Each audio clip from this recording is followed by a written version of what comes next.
Voilà, bonjour tout le monde et bienvenue une fois de plus à notre webinaire du samedi. Là, c'est la troisième partie ou la deuxième qui est celle des mises à jour. Donc, au courant de la semaine, nous avons reçu le PDG en compagnie de notre COO, Monsieur Mohamed Kamal. Et les informations qui nous ont été données, nous allons les partager maintenant. Et dommage, pour cette session-ci, il y a à un moment, je serai obligé de demander qu'on arrête l'enregistrement parce que il y a beaucoup de choses que le PDG a dit en parabole et ne voudrait pas que ce soit en public. Vous voyez un peu? Donc, j'espère que nous aurons assez de temps pour ça, mais je vais quand même prendre quelques minutes lorsque je vais demander qu'on pose un peu l'enregistrement. Donc, pour ce qui doit aller en public, le PDG a parlé de O-Connect. Et O-Connect, il a dit au courant de la semaine, je veux dire en fin de semaine qui commence dans 2 jours, c'est-à-dire la semaine qui commence à partir d'après-demain, nous allons avoir sur le marché, il a dit en fin de semaine, nous pourrons avoir sur le marché parce que, je dis nous pourrons, pourquoi? Parce que parfois, il y a toujours des aléas qui arrivent et qui nous empêchent de respecter notre calendrier. Donc, ne comptez pas que ceci est sûr à 100%. Nous sommes ici dans l'informatique, c'est la technologie. Un bug peut faire qu'on repousse à 1 semaine ou à 2 semaines. Donc, si tout fonctionne bien et les tests sont concluants jusqu'ici, d'ici la fin de la semaine prochaine, je disais, nous aurons la nouvelle version commerciale de O-Connect sur le marché. Et cette version, n'est-ce pas, le PDG dit, les ingénieurs ont testé et ça viendra avec plusieurs fonctionnalités alimentées par l'intelligence artificielle, ce que nous attendons depuis très, très longtemps, que ces fonctionnalités commencent à dominer le marché. Jusqu'ici, notre application, quoi qu'elle soit la meilleure en ce moment sur le marché, notre application n'a pas encore toutes les fonctionnalités que nous avons promis au public. Donc, la semaine prochaine, si nous rentrons cette version commerciale sur le marché, nous allons avoir des fonctionnalités plus, si on peut appeler cela ainsi. Et ce ne sera pas tout, parce qu'on va les déployer continuellement. Et en même temps, on sera en train d'ajuster par rapport aux besoins des utilisateurs, par rapport aux nécessités que les utilisateurs vont rencontrer ou que nous, en tant qu'entreprise, allons rencontrer sur le terrain. Nous avons des équipes d'experts et d'inventeurs, de développeurs qui sont à tout moment en train non seulement de se mettre à la hauteur de la concurrence, mais également de dépasser cette concurrence et d'apporter sur le marché de l'innovation qui peut devenir, n'est-ce pas, qui peut changer des vies pour les utilisateurs. Donc, il a parlé également d'une fonctionnalité qui est très, très intéressante, qui va permettre de partager les documents. Nous avions déjà évoqué cela à l'époque. Il est revenu dessus. Ça veut dire que c'est l'une des fonctionnalités les plus en vue d'être utilisée dans quelques jours. Et c'est pas au cher, c'est cher. C'est une fonctionnalité, donc c'est cher. Parce que lui-même a corrigé. Et il y a un résumé dans Offender, il y a le résumé de la semaine passée. J'ai trouvé ce résumé très incomplet et également avec quelques erreurs dedans. Donc, ceux qui se sont attardés uniquement au résumé, s'il vous plaît, prenez soin de regarder cette vidéo que nous allons poster sur YouTube plus tard pour avoir des corrections et des choses encore plus fraîches. Parce que, vous savez, celui qui fait le résumé, il peut avoir raté des points, il peut avoir, n'est-ce pas, mal compris certaines choses et dans son résumé, ça tient compte de son niveau de compréhension. Donc, ce résumé-là, comme je disais, il faut le compléter avec notre vidéo. Donc, pour ce qui est du partage des documents, qu'est-ce que nous avons comme avantage là-dedans? Déjà, il n'y a aucune plateforme qui, en ce moment, permet de partager des documents. Ça, à ma connaissance, il n'y en a pas encore. Et même s'il y en a, il y a les limitations que nous connaissons. Vous voyez, lorsque vous voulez même envoyer un document peut-être par Google, je veux dire par Gmail, très souvent, on va vous dire vous êtes limité à 25 mégas, n'est-ce pas? Des documents lourds, vous ne pouvez pas les partager. Vous ne pouvez pas envoyer à vos correspondants. Pourquoi? Parce que il y a des entreprises à côté qui font de cela leur business. Si vous voulez partager des documents lourds, vous devez payer cher pour faire cela. Mais vous qui voulez partager un document une fois en 6 mois ou 2 fois par an, un document lourd, vous n'avez pas besoin d'aller payer une souscription mensuelle pour le faire. OnPassive a facilité la tâche pour vous. Donc, dans OConnect, il sera possible de partager les documents et des gens peuvent exploiter OConnect uniquement pour cela. Donc, même si vous n'avez pas de réunion à tenir, vous pouvez ouvrir une réunion, demander à votre correspondant de venir dans la réunion, prendre le document dans son ordinateur, simplement parce que vous n'avez pas pu partager ce document sur Gmail. Voilà déjà une très, très grande solution. Je me rappelle, j'ai rencontré beaucoup de leaders au Cameroun qui avaient ce problème, des chefs d'entreprise qui me disaient toujours, nous espérons que OnPassive va nous permettre vraiment de partager nos données, nos documents de manière libre et sans avoir à payer un peu plus d'argent, comme demandent d'autres compagnies. Je leur disais toujours, oui, le moment est donc arrivé avec OConnect. Et cette fonctionnalité de OConnect ne va pas s'appliquer uniquement à OConnect. Elle va rentrer également dans d'autres plateformes, comme Ocademy. Et l'avantage avec OnPassive, c'est quoi? C'est que OnPassive crée des produits et peut intégrer ces produits dans d'autres produits. Rappelez-vous que nous avons même dit que OConnect était le squelette des applications de OnPassive. Donc, à partir de OConnect, il y a des fonctionnalités qui vont aller directement dans d'autres produits. Lorsque vous regardez ce qui se passe dans Omail, les fonctionnalités de Omail, vous regardez les fonctionnalités comment on appelle, de OTrim, vous vous rendez compte que OTrim est en train d'emprunter certaines choses, certaines valeurs à d'autres applications, comme notre application OTracker. OTrim et OTracker se partagent les fonctionnalités. Vous voyez un peu? Donc, voilà un autre avantage. Ce qui fait que les utilisateurs des produits de OnPassive, avec un seul produit, ils pourront avoir accès à beaucoup d'autres possibilités. Qu'est-ce que j'entends par cela? Aujourd'hui, vous êtes obligé d'acheter, par exemple, 5 applications pour faire un certain travail donné. Alors qu'avec OnPassive, une seule application vous suffira parce que les autres fonctionnalités intégrées dans cette application sont des compagnies qui existent sur le marché et qui vendent déjà ces produits séparément.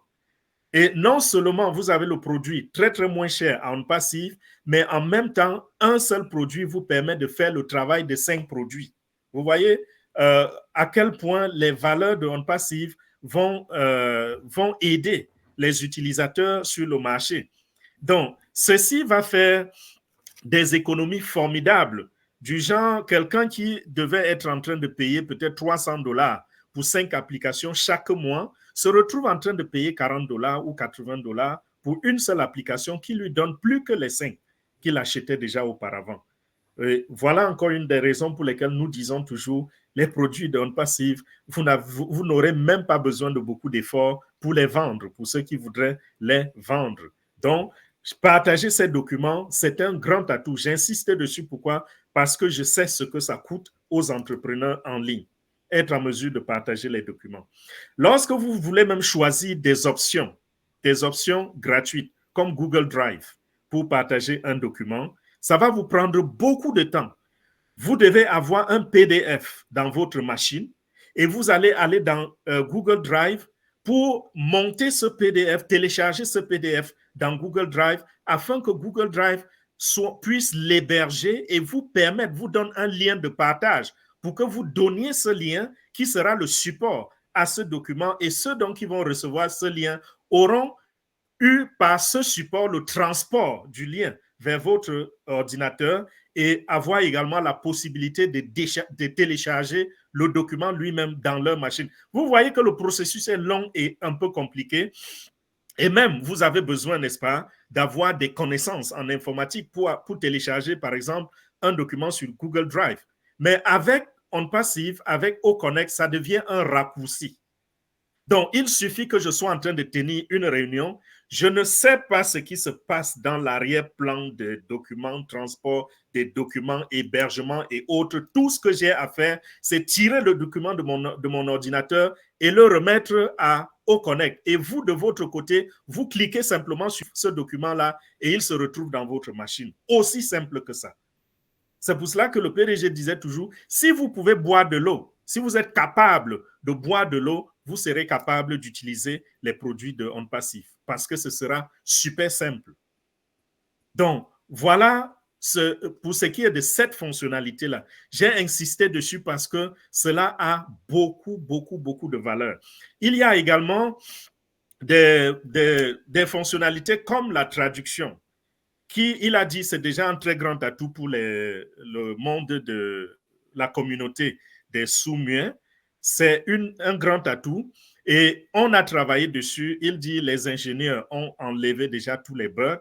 Les ingénieurs ont déjà stabilisé la plateforme, ont stabilisé au Connect et d'un moment à l'autre, lorsque ce sera sur le marché, ce sera une plateforme déjà stabilisée, prête à être utilisée et prête pour les masses. Les tests ont déjà été faits, les tests avec les fonctionnalités de l'intelligence artificielle, les tests avec l'arrière-plan virtuel, le virtual background. Nous allons être en mesure d'utiliser déjà nos arrières. Pardon, dis-le encore, Amazon. Je suis trompé, je parlais Paul. C'est le fond d'écran. Tu parles du fond d'écran. Le fond d'écran, voilà. Oui. Merci beaucoup. Tu es toujours à mon secours, quoique tu sois en train de faire le travail en double. Bonjour à la communauté Peul qui est en train de suivre la traduction avec Foufou Mosalminon. Voilà, c'est ce que j'essayais de dire en français. Donc, voilà, cette communauté est déjà bénie avec cette fonctionnalité. Il disait il y a plus de 300 langues, comment on dit, le langage des sourds-muets. Il y en a plus de 300 dans le monde.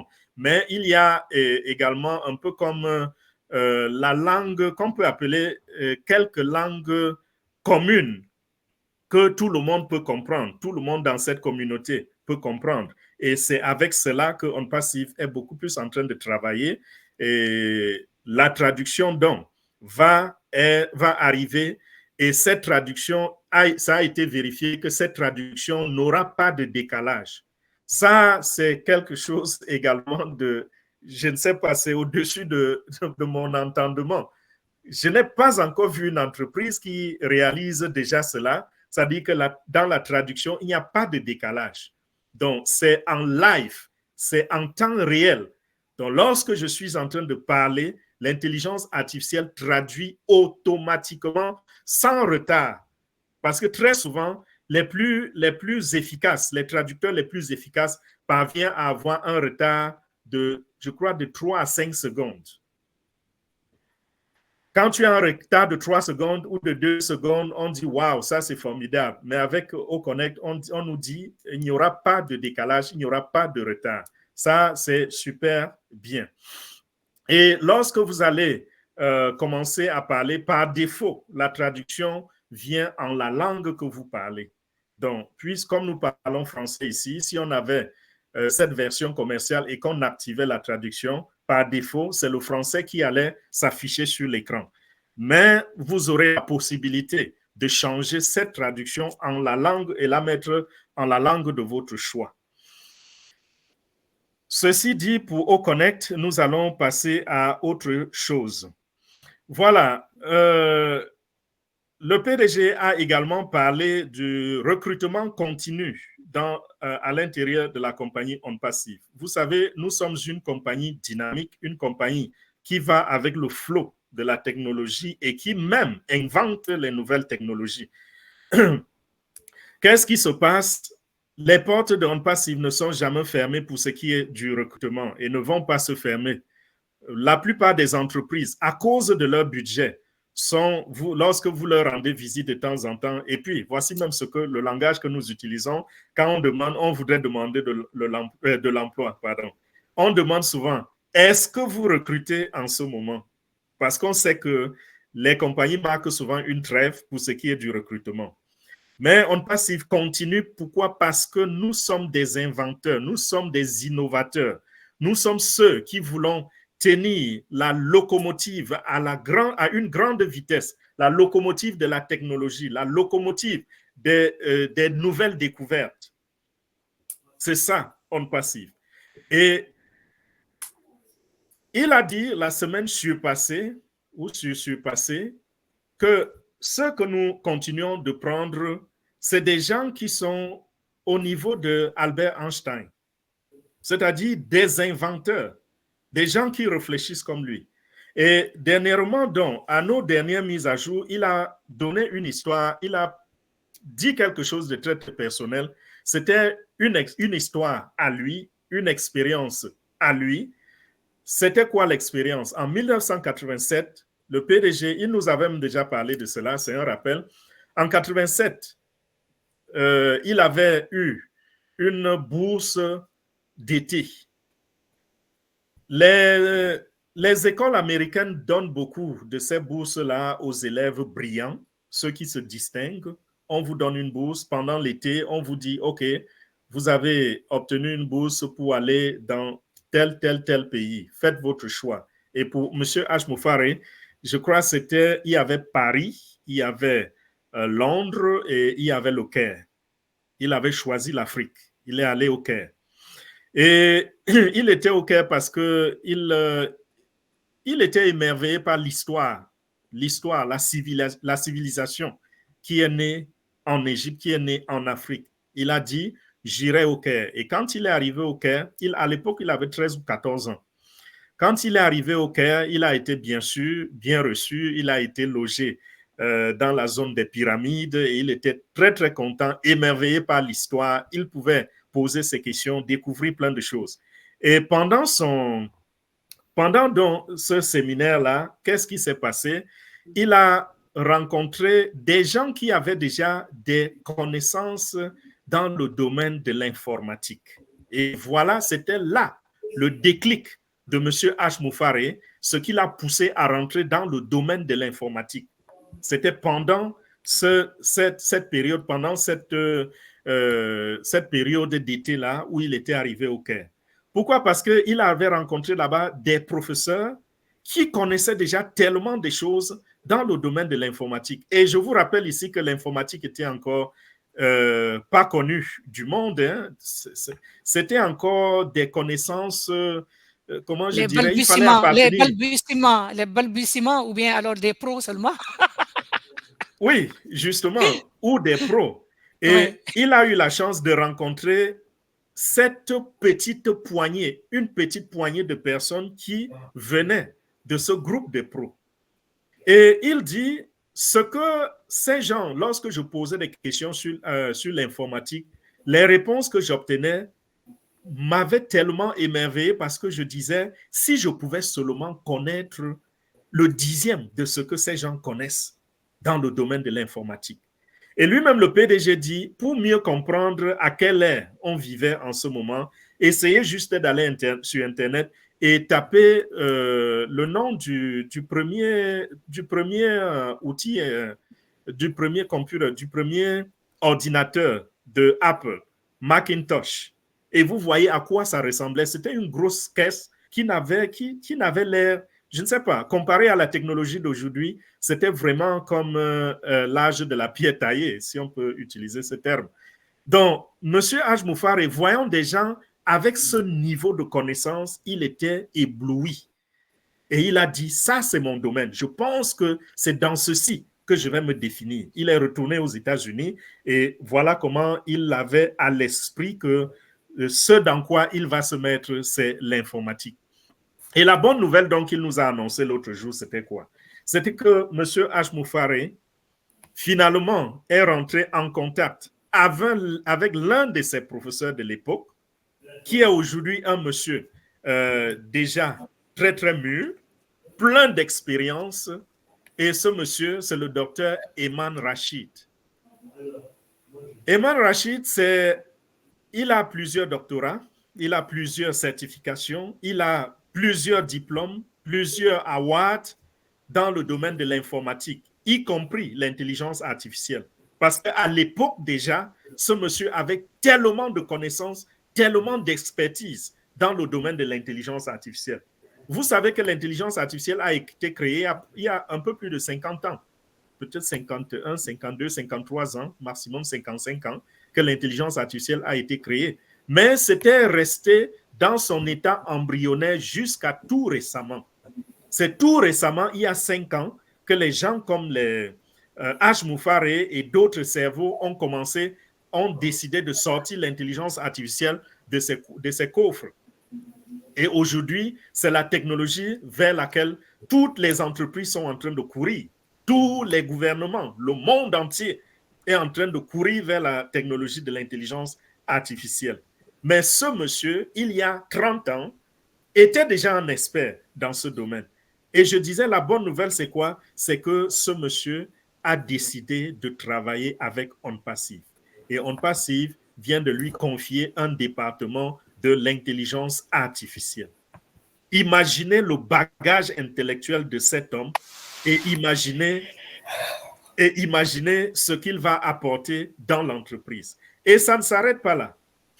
Rachid, monsieur Eman Rachid, il est quelqu'un de très, très connecté au monde de la technologie. C'est un voyageur, c'est quelqu'un qui tient des conférences dans les universités, un peu partout, tient des conférences pour des gouvernements et tout. Mais ce monsieur travaille également avec un réseau d'experts. Et dans son réseau, il y a près de 4000 experts, 4000 docteurs, 4000 personnes possédant des grands diplômes, doctorats, master et autres, ingénierie. Il a un réseau de près de 4000. Et quand on dit 4000, ce n'est pas que ce monsieur a été tellement efficace qu'il a pu réunir 4000 personnes. Non. Et on parle de 4000 crèmes de la crème. Parce qu'il y a quelque chose de particulier de ce docteur. Monsieur Rachid, ce monsieur, il dit lui-même qu'il est quelqu'un avec qui il est difficile de travailler. Il dit qu'il est très difficile de travailler avec lui. Pourquoi? Parce que c'est un perfectionniste.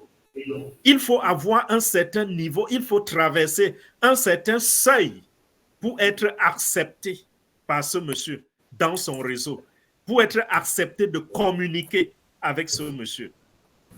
Donc, lorsqu'on parle d'un réseau de près de 4000 experts, vous comprenez que, mes chers amis, c'est quelque chose d'éblouissant. Et lui, qui est à la tête de ce réseau, travaille déjà avec OnPassive.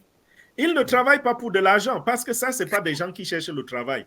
Ce n'est pas des gens qui sont impressionnés par des salaires de 3 millions de dollars le mois, 5 millions de dollars le mois. Non. C'est des gens qui ont dépassé le niveau de l'argent.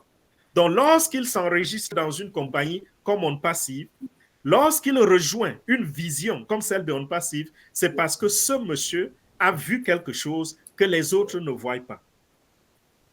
Il a vu quelque chose que peut-être vous-même, ambassadeur, vous-même, fondateur, vous-même, affilié de OnPassive, vous ne voyez pas. Ce n'est pas des gens qui courent après l'argent. Parce que l'argent, il en a tellement gagné dans sa vie que des générations qui sortent de lui profiteront de cet argent. Son nom seulement, son nom suffit pour ouvrir la porte à ses enfants dans le monde entier. Allez n'importe où et vous prononcez seulement son nom et vous dites que vous êtes son neveu ou vous êtes son fils. Ça vous ouvre les portes déjà. Si vous pouvez prouver que vous dites la vérité, bien sûr. Donc, c'est pour vous dire que ce n'est pas question de gagner de l'argent. Quand on pense à ce réseau de 4000 personnes, c'est des gens qui ont dépassé ce niveau de réflexion. Donc, imaginez, ce monsieur a commencé déjà à attirer des gens de ce réseau dans OnPassive. Imaginez, lorsque tous vont comprendre la vision, lorsque tous vont comprendre la mission de OnPassive, imaginez quel genre d'employés, de crème nous aurons à OnPassive. OnPassive est une entreprise qui est là pour changer le monde. Je l'ai déjà dit plusieurs fois et je continuerai toute ma vie à le répéter tant que je sens que ça peut aider une nouvelle personne à comprendre. Si vous avez au sein d'une entreprise, des gens qui ont des cerveaux comme celui de Einstein, des gens qui ont des cerveaux d'inventeurs, des niveaux. Je ne sais pas s'il faut parler, par exemple, de Tesla. Si on a des gens qui ont ce genre de mental, ce genre de connaissance, ce genre d'esprit ouvert à la divinité, si on peut le dire ainsi, et prêt à capter, n'est-ce pas, tout ce que l'univers peut nous accorder. Imaginez que vous avez un groupe de personnes comme cela. Nous voyons ce que Tesla seul a fait dans le monde. Lorsqu'on parle, par exemple, de la télécommunication, Tesla est le père de la télécommunication. Lorsqu'on regarde ce que les mathématiciens, que ce soit africains, dans les temps historiques, qui ont construit les pyramides, on regarde ce niveau de réflexion, ce niveau de mentalité, ce niveau de spiritualité, on regarde tout cela et on se dit qu'on a aujourd'hui un groupe qui attire ce genre de cerveau, qui met ensemble ce genre de cerveau pour travailler en communauté, pour travailler ensemble dans l'amélioration de la condition humaine. Vous voyez un peu le futur de l'humanité. Oubliez l'argent, hein. Je ne parle pas de l'argent ici. L'argent est une évidence, je vous l'ai toujours dit. Gagner de l'argent, c'est une évidence en passif. Je parle ici des valeurs humaines qui vont transformer l'humanité, qui vont amener l'humanité à un autre niveau. Des valeurs qui vont amener l'histoire, qui vont s'incruster dans l'histoire et que plus tard, dans 100, 200, 300, un millier d'années, on parle de ces moments que nous avons vécus, ces moments où nous avons posé des fondations, ce moment où nous avons, n'est-ce pas, adopté comme pionnier une entreprise qui est sortie de nulle part et qui disait des choses qui étaient difficiles à concevoir dans la tête. Et nous nous sommes appelés fondateurs ou affiliés et autres. Imaginez cela. Ça, c'est des valeurs qui vont perdurer, qui vont se pérenniser, je vous l'ai dit. Donc, voilà le genre de personnes que ONPASSIF est en train d'amener en son sein. Et ces gens, dans 10 ans, dans 15 ans, dans 20 ans, nous aurons, n'est-ce pas, la fierté de dire telle nouvelle technologie, elle est venue de ONPASSIF et nous étions le support de cette entreprise. Le PDG a également parlé des personnes qui ont été recrutées et qui sont en train de travailler ensemble. Il a dit, dans les jours à venir, nous allons avoir cet expert, ce docteur qui va également venir et qui va nous parler de ce que ONPASSIF est en train de mettre ensemble. Les 2 dernières technologies les plus pointues. Il s'agit de l'intelligence artificielle et de la blockchain. Imaginez ces 2 monstres ensemble. Et quand je dis monstre, j'utilise toujours le mot monstre dans le sens positif. Quand je dis monstre, il n'y a rien de négatif dedans. Je parle de bâtir l'humanité, construire l'humanité, ramener l'humanité dans ses valeurs en utilisant des technologies, l'intelligence artificielle et la blockchain. Ça, c'est les derniers cris. L'intelligence artificielle, aujourd'hui, c'est la technologie qui nous permet de faire n'importe quoi. Il suffit que l'information existe sur le web, sur Internet. L'intelligence artificielle, où que ça se trouve, ira collecter cela. Maintenant, nous prenons la blockchain technologie. Quand je parle de blockchain, s'il vous plaît, je ne parle pas de la crypto-monnaie parce que beaucoup d'entre vous, quand on dit blockchain, ils ne voient que la crypto. Non, la crypto-monnaie est une exploitation de la blockchain. C'est une exploitation de la blockchain. Tout comme dans la blockchain, il y a d'autres domaines. Il y a par exemple la sécurité.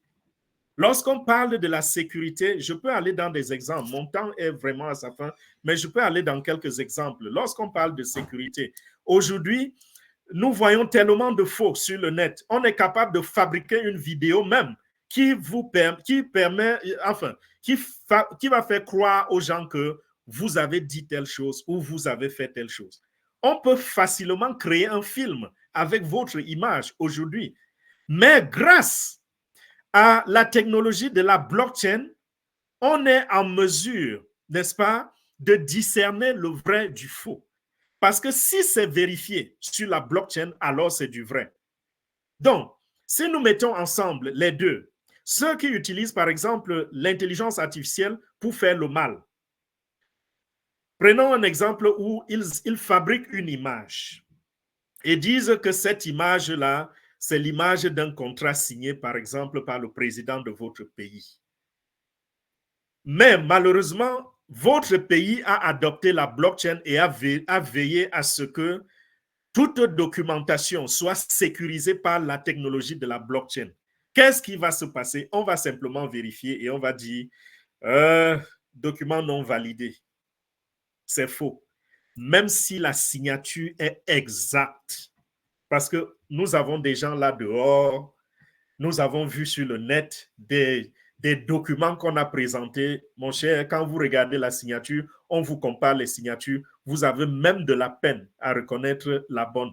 Même le signataire lui-même, quelqu'un là dehors peut signer comme vous, et quand on vous dit de choisir l'original, ce que vous avez signé, vous choisissez le faux. Il y a des experts là dehors pour cela. Mais des technologies comme la blockchain vont nous permettre de sécuriser cela. On va sécuriser plein de choses et c'est déjà en train d'être fait. Par exemple, l'art, dans le domaine de l'art, on parvient déjà à sécuriser les objets d'art. Je vais dire, quand je parle des objets, je ne vais pas parler des objets, mais je vais dire l'art en général. Ça peut être la musique, ça peut être le cinéma, ça peut être n'importe quoi. On parvient déjà à sécuriser beaucoup de choses avec la blockchain technologie. Les contrats, on parvient déjà à avoir des contrats signés sur la blockchain technologie et on sécurise l'authenticité de ces documents, de ces contrats-là, grâce à cette technologie. Et maintenant, le PDG nous dit, nous avons des experts qui vont mettre ensemble les deux technologies et ces technologies seront mises à la disposition du monde. Imaginez ce que cela veut dire. Je vais couper ceci un peu court, ce point. J'avais encore des choses à dire dessus, mais le temps est très, très court pour moi. Je vais rapidement aller sur un autre point que je ne peux pas éviter. Il reste 2 points.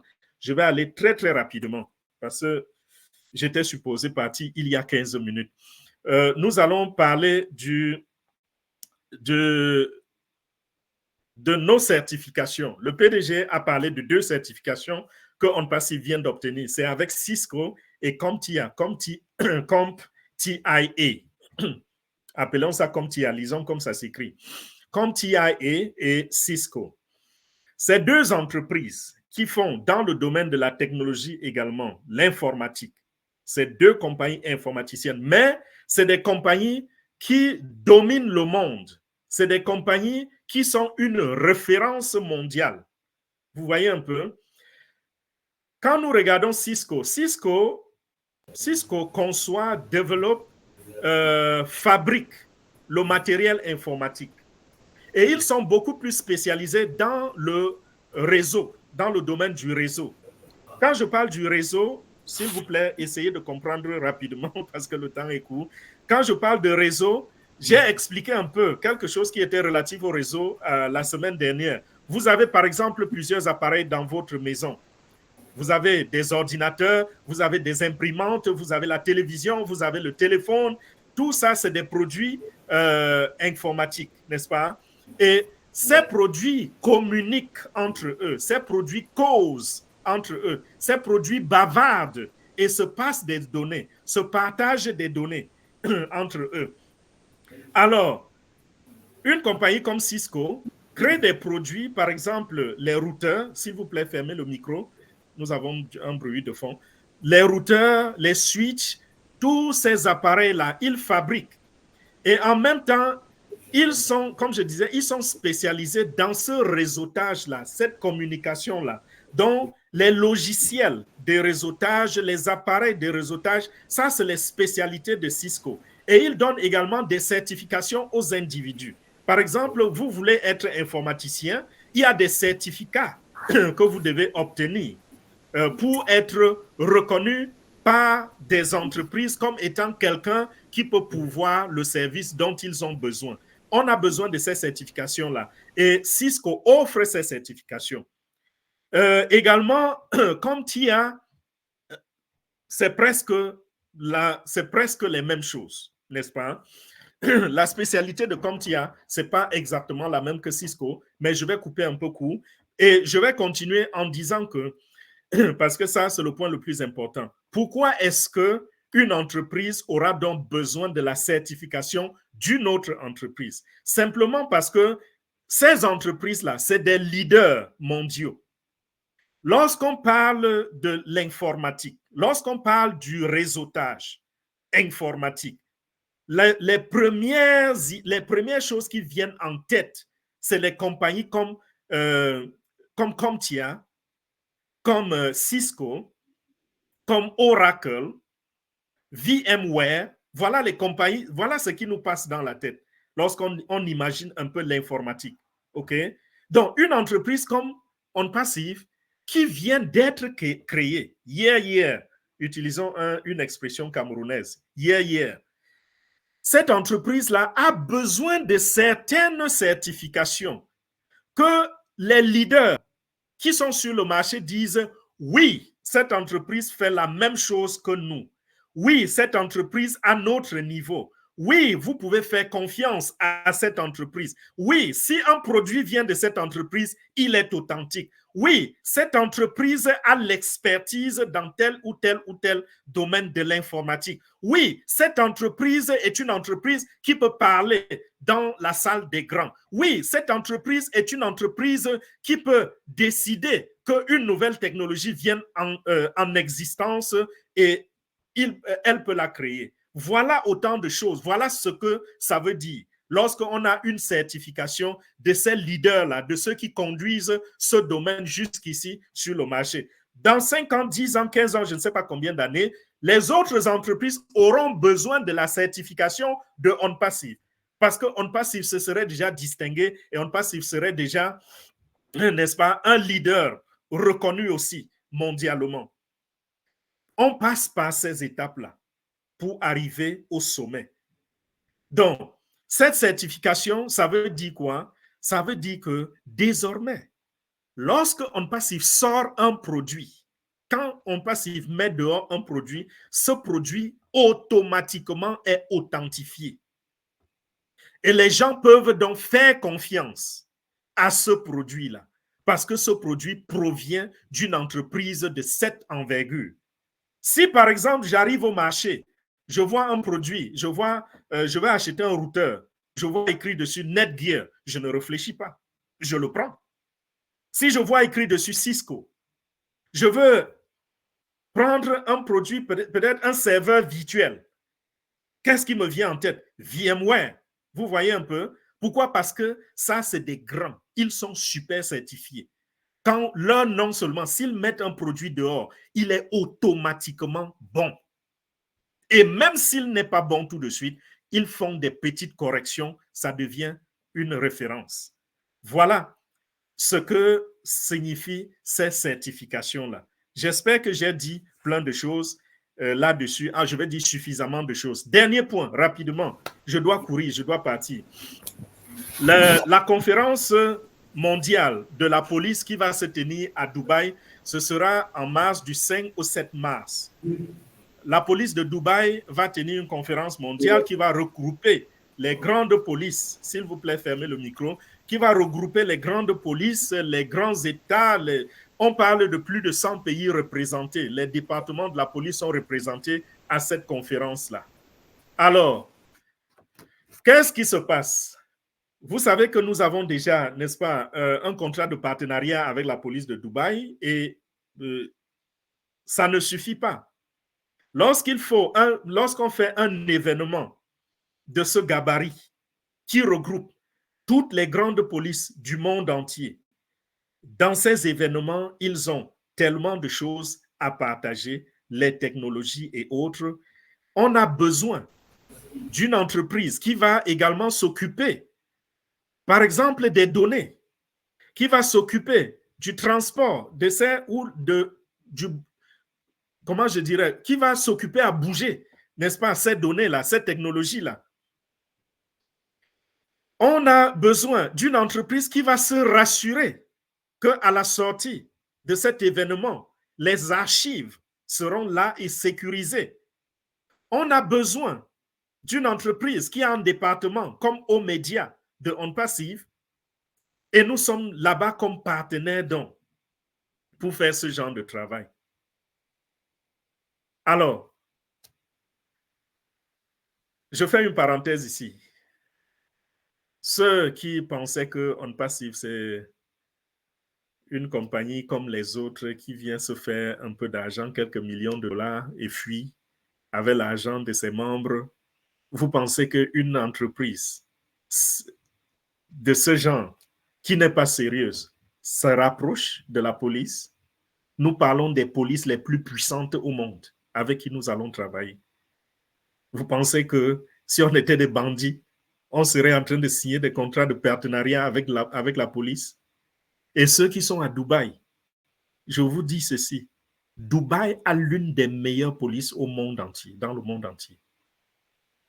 À Dubaï, vous ne pouvez pas plaisanter. À Dubaï, lorsque vous trouvez que quelqu'un a perdu son téléphone, vous ne pouvez pas ramasser et mettre dans la poche et faire de ce téléphone le vôtre. Vous êtes cuit. La police va vous retrouver. Vous ne pouvez pas trouver que quelqu'un a perdu un paquet d'argent au bord, je dis de l'argent, qui n'a rien pour retracer. Et vous ramassez cet argent, ça devient le vôtre automatiquement. La police va vous retrouver. La police de Dubaï est capable de retrouver des aiguilles, permettez le terme, je dis ça entre guillemets, de retrouver des aiguilles perdues. Et vous pensez que quelqu'un qui s'amuse peut aller jouer avec les oreilles de la police de Dubaï? Non. Et il a dit, le PDG a dit, c'est après des enquêtes et des enquêtes qu'on nous a confié cette mission. Après avoir suffisamment enquêté sur On Passive, on leur a confié cette mission. Donc voilà, aux médias de On Passive a du travail à faire. Nous avons du travail à faire. Il y a plein de choses qui seront faites pendant cet événement. Peut-être nous aurons plus de détails là-dessus. Donc voilà, je suis obligé de courir. J'aurais aimé qu'on reste encore un peu, que j'explique encore plus les choses, mais je pense que je vous ai dit l'essentiel. Vous allez trouver cette vidéo sur YouTube dès peut-être ce soir ou demain soir. Et merci Ange, merci à toute la coordination, merci à tout le monde présent. Nous sommes près de 340 personnes connectées en ce moment. Merci pour votre engagement. On se retrouve plus tard. Allez, bye bye. Bravo!